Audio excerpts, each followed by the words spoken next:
Ahoy, my friends, Ryder here, and welcome back to another Final Fantasy VII Ever Crisis video. Today, I am going to be diving into the new Crisis dungeon, the Cave of the Gi, and I'm going to be showing you guys how to get through the very hard version of it, the event dungeon right here, and how to get that S+ score.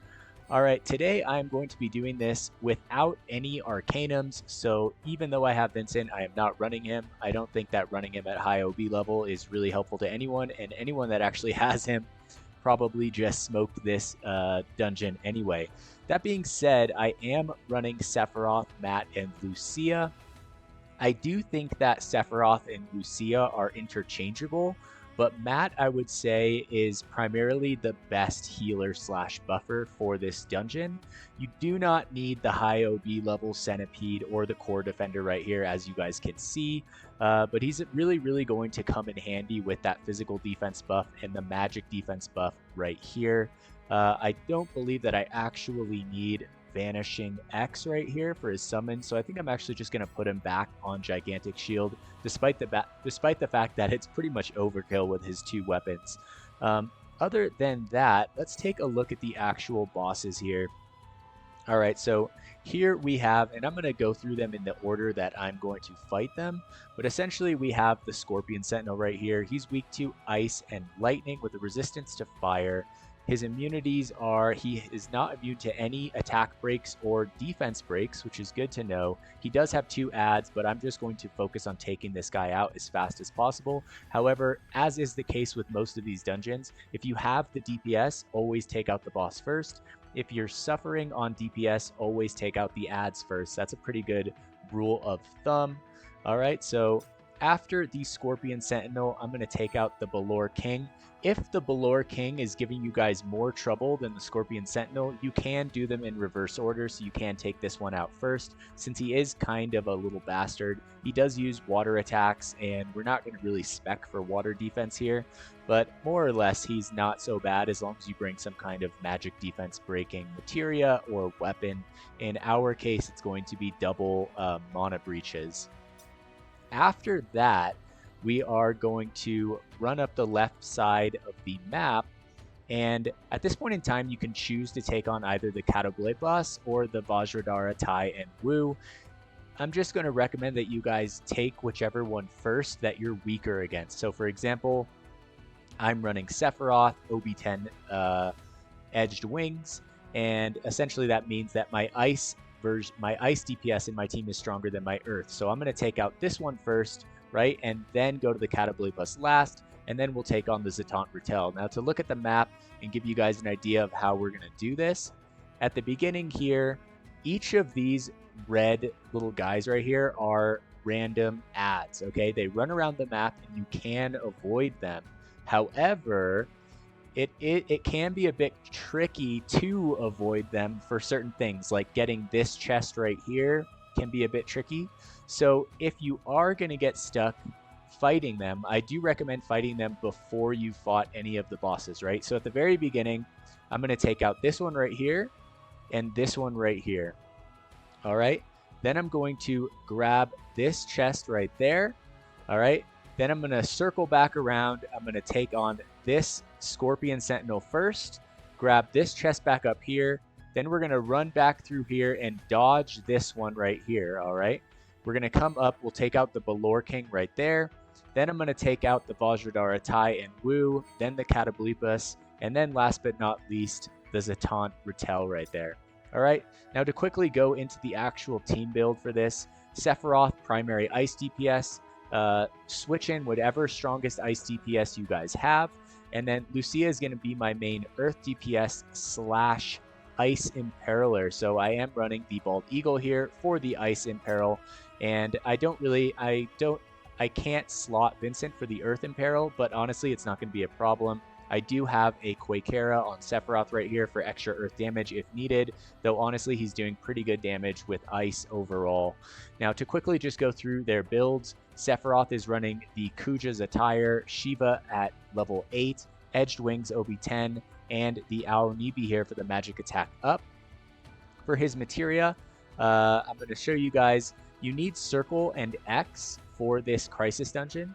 So the nice thing about running Lucia is that her Holiday Revolver here has a Sigil boost for Circle, and the Edged Wings has a sigil boost for X. So it covers everything you need right there. I do have an extra Circle Sigil on Sephiroth just in case he needed to back up Lucia, but it's not really necessary right there. So as you guys can see, Sephiroth, Circle Sigil, X Sigil, and then a single Quakera right there.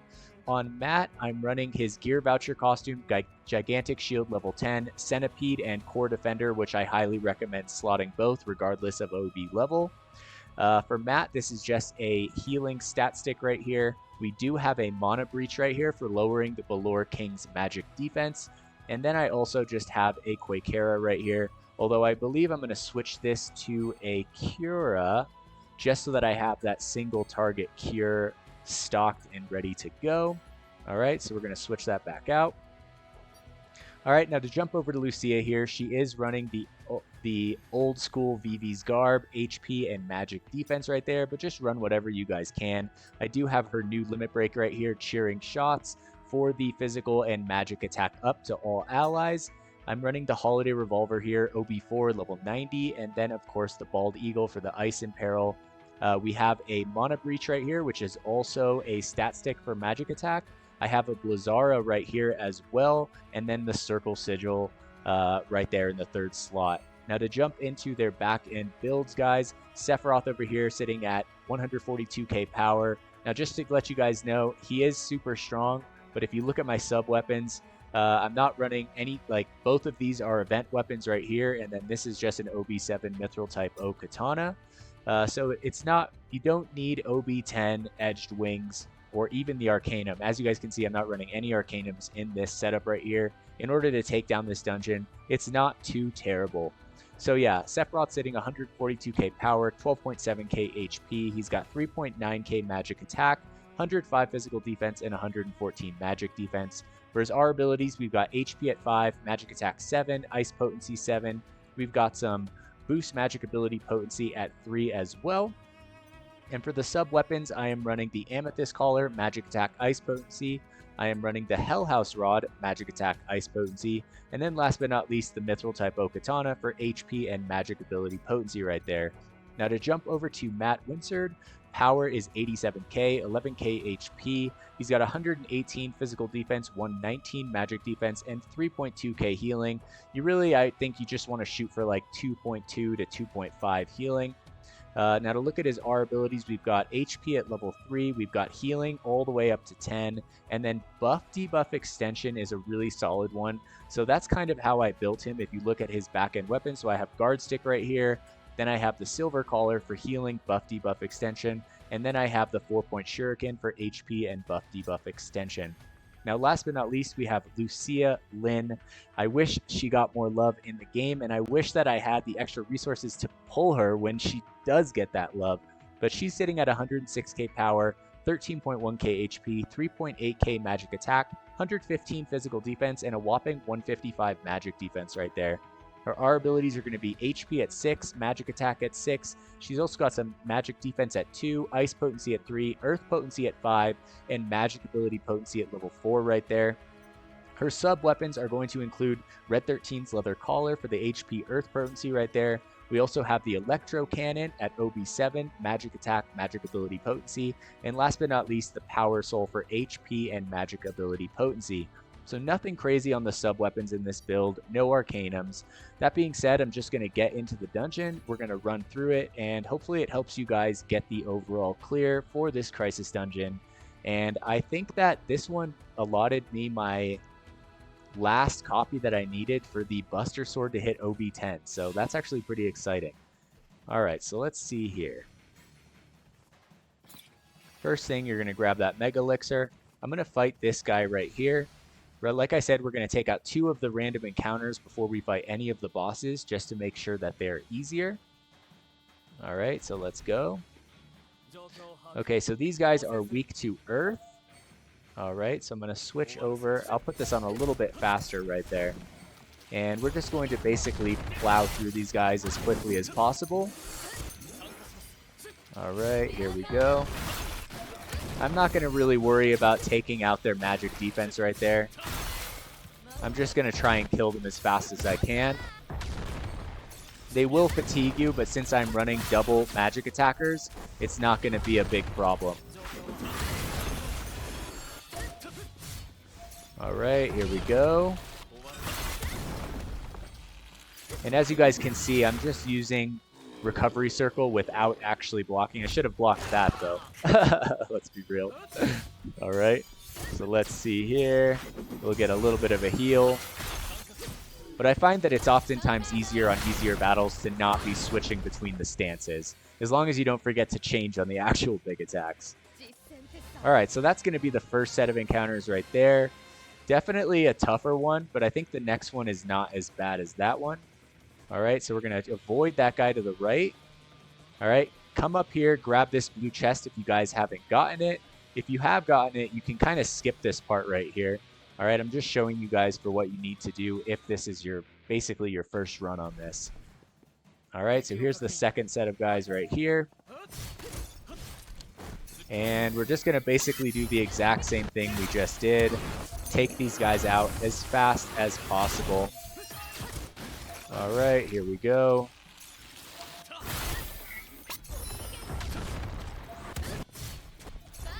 Alright, there we go. And we should be looking pretty solid. This last guy will probably start to cast Earthquake here in a second. Alright, it is physical attack, so I'm going to block it right there. Right? It's really solid having Matt in this fight because he can use magic defense up and physical defense up, which more or less makes it so much better for just basically clearing through this stuff, guys. Alright, get your HP up to max, since we're going to go into a boss fight next. Alright, here we go. Alright, so that should be all the ads we're taking out in the dungeon so far. Alright, and then everything from here on should be a boss battle. Alright, so don't forget to grab that blue chest. At this point, I'm going to circle back here. We're just going to avoid that guy. Alright, we're going to come over here and we're going to fight this boss right here, which is going to be the Assault Scorpion. I'm just going to go straight into it. I'm not going to worry about healing or anything like that. Alright, and we're not going to focus on the ads, but like I said, if you're suffering on DPS, definitely take out the ads first. Alright, here we go. Lucia is going to Imperil. Alright, the boss is going to start casting Tail Laser right here. And we're going to get off one Amulet Tribute. It's a shame we couldn't kill it in time, but we did get off the magic defense up, which is pretty solid all around. Alright. Oof, that went down real quick. Alright, so that's going to be that boss right there. As you guys can see, as long as if you have Lucia and Sephiroth, the Bald Eagle paired with the Edged Wings is really like a deadly combo. So it makes for taking down at least that boss pretty easily. Alright, so we'll see what our first trance abilities are right here. Alright, so we can take Water Resistance up. Alright, so that'll be for the Balor King. If you're really struggling on the Balor King, you can go for this. I don't recommend doing this one, especially if you're running my kind of setup where you have Earth and Ice. We could run the Earth Potency plus 10%. Let's see here. I think I will take the Earth Potency 10%. If the Balor King, though, is giving you guys trouble, definitely take the Water Resist up. Alright, we're going to run ahead right here, and we're going to grab this chest over to the right. Alright, that's pretty perfect. Now let's run back over here and see what we need to do. Alright, I'm just going to run up these stairs to the next part right here. We'll stop right before. Alright, and I think I'm going to drop a tent right now. On top of that, I'm going to drop a Quake Cocktail on Lucia. Alright, and we should be pretty much good to go for the next boss right here. Alright, this is the only one where you kind of have to worry about the huge magic defense up the boss is going to put on itself. But we do have 2 Mana Breaches, so hopefully it goes down pretty quickly. Alright, we're going to Frenzied Stance with Sephiroth. We're basically just going to get through this right here. Oh, it's a physical defense up. My apologies, guys. You're going to want to bring Breach into this fight, not Mana Breach. All right, because it is physical. Well, actually, if you're running magic attackers, you don't really need it. Yeah, there you go. Okay, so I thought that it was a huge magic defense up on the Balor King, but it's a huge physical defense up. However, if you are running 2 DPS magic attackers, like I am doing right here, you're not going to have a problem with it. All right, so that's going to be the second boss right there. That went down a lot easier than it did for me the first time. I don't know what I did differently the first time. All right, so this one, like I said, don't recommend these since both our DPS are ice and earth. But I am going to take the magic defense 60% and the ice resist down duration so that the Imperil lasts a lot longer. All right, we skipped that last guy over there. Now, if your ice is weaker than earth, you're going to take the Catoblepas first. If your earth is weaker than the ice, you're going to take the Vajradhara ties first. All right, so we'll come over here. We'll grab this chest. So my earth is weaker than my ice build right now.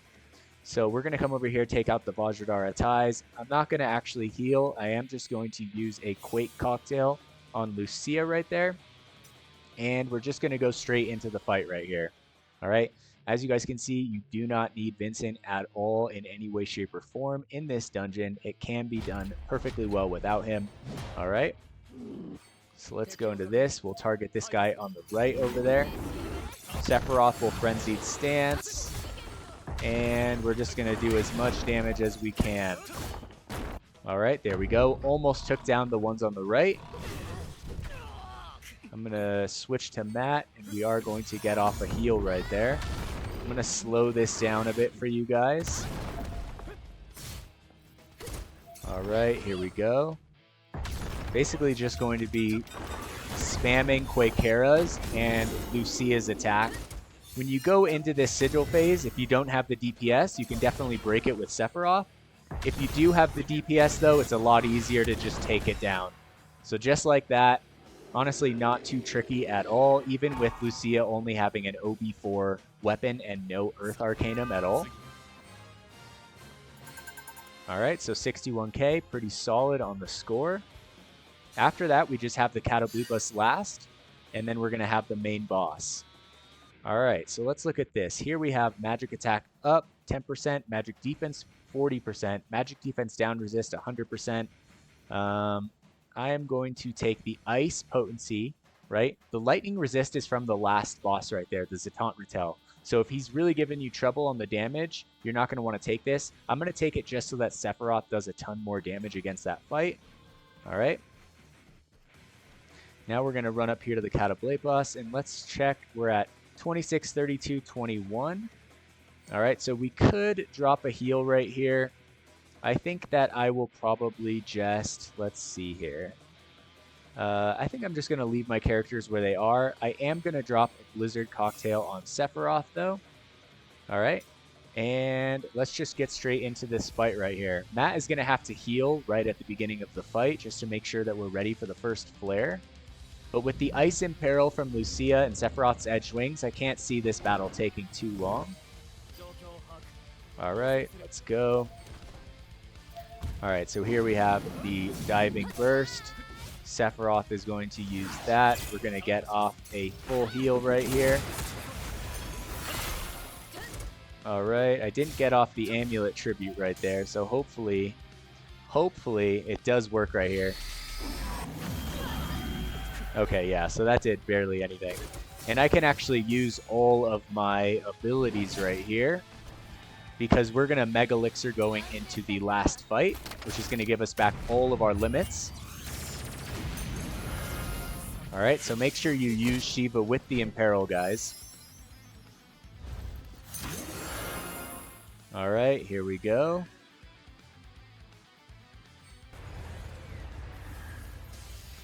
All right, super, super, super solid. We just need one hit from Sephiroth, looks like.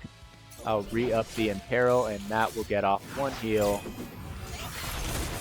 Ooh, very close. But it looks like it is about to go down right now. All right, and that is going to be the Catoblepas right there. All right, cool. All right, so that is the last of the regular bosses before going into the final boss of the dungeon, which we are going to be in really good standing going into. We're going to have a Mega Elixir, all of our summons and limit breaks backs, like just super solid. In a lot of cases, the last boss is often the easiest. All right, so for this, we'll take magic up duration 30 seconds so that Sephiroth's magic attack buff lasts longer. We're going to run up here. Just so you guys know, if this is your first run, there is going to be a shiny little item right here. But I'm going to run up to the boss, and right before it, we're going to use a Mega Elixir.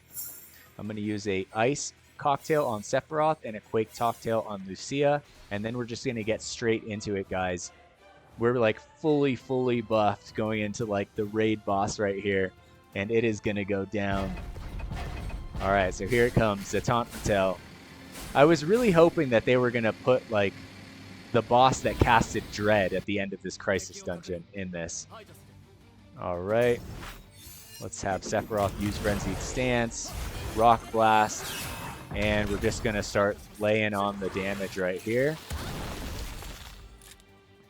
All right, perfect. Here we go. And I'm basically just going to get him to halfway and then drop all the summons and the limit breaks right here. All right. So getting pretty close.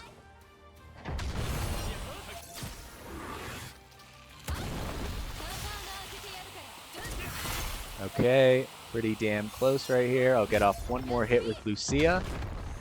Boom, Cheering Shots, Diamond Dust. And we should be pretty much set on the boss. Now, if you guys are having any trouble with this fight, if you guys can't get anywhere near these OB levels, just let me know in the comments below. I'm happy to help you guys put together a strategy for taking this down with what you have. Based on how you can choose which bosses to fight in this dungeon and most of the Crisis dungeons, you can normally take out a lot of the difficulty of it depending on how you go about it. All right, so we're going to have a 61k score. We'll see if we get ourselves that S+ ranking. I'm pretty sure it's in the bag at this point. But that is going to essentially be the Cave of the Gi. I'm a bit bummed on the Taunt Patel being the final boss. I think that was a bit of a letdown. All right, so there is the S+ score right there, guys. And that is going to conclude my guide for the Cave of the Gi. Like I said, if you guys have any questions regarding this, if you can't quite make these builds work, just let me know in the comments below. I'm happy to help you guys put something together to help you guys get that clear. That being said, if you guys enjoyed this video today, if it was helpful in you guys clearing this dungeon, don't forget to drop a like and subscribe to the channel for more Final Fantasy VII Ever Crisis content. I'll catch you guys on the next one. Take care. Peace.